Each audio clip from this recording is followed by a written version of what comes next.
कहानी लालची बनिया और जादुई लड्डू। गांव में मोहन नाम का एक बनिया मिठाई की दुकान चलाता था। उसकी दुकान बाहर से तो चमचमाती थी, लेकिन अंदर से उसकी नीयत उतनी ही गंदी थी।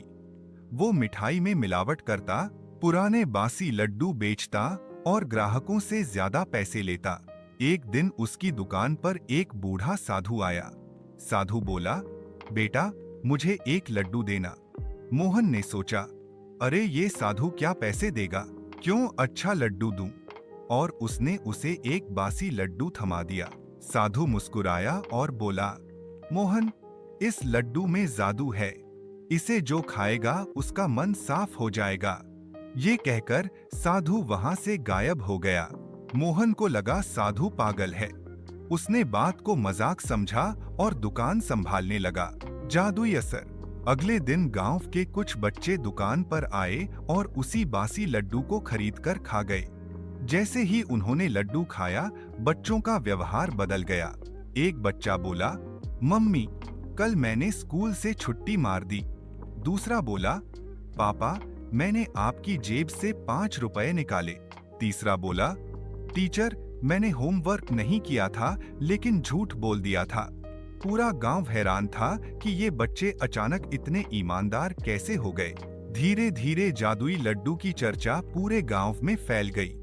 जिसने भी वो लड्डू खाया, उसने सच बोलना शुरू कर दिया। बनिया की मुसीबत। गांव वाले मोहन की दुकान पर पहुंचे और बोले, मोहन, तू मिठाई में मिलावट करता है ना? तू झूठ बोलकर ज्यादा पैसे लेता है ना? मोहन पसीने पसीने हो गया। उसे समझ आया कि साधु का लड्डू सच में जादुई था। अब गांव वाले उसके खिलाफ हो गए। कोई उसकी दुकान से मिठाई नहीं लेने लगा। उसकी कमाई रुक गई। साधु से मुलाकात। हारकर मोहन साधु के पास पहुंचा और बोला, महाराज, मुझे माफ कर दीजिए। मैंने लालच किया, झूठ बोला, धोखा दिया। मुझे सही रास्ता दिखाइए। साधु मुस्कुराए और बोले, मोहन बेटा, मिठाई में चीनी ही नहीं बल्कि दिल में भी मिठास होनी चाहिए। लालच से केवल बर्बादी मिलती है।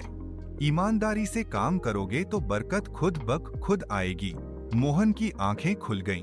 उसने वादा किया कि अब कभी मिलावट नहीं करेगा। अंत और सीख।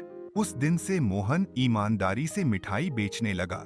उसकी दुकान पर फिर से भीड़ लगने लगी, लेकिन अब लोग सिर्फ मिठाई ही नहीं, उसकी सच्चाई और भरोसे पर भी आते थे। नैतिक शिक्षा। मॉरल। दोस्तों, इस कहानी से हमें ये सीख मिलती है कि लालच बुरी बला है। ईमानदारी और सच्चाई से ही असली सफलता और खुशी मिलती है। अगर आपको ये कहानी पसंद आई हो तो लाइक, शेयर और सब्सक्राइब करें। कहानी वाला टीवी।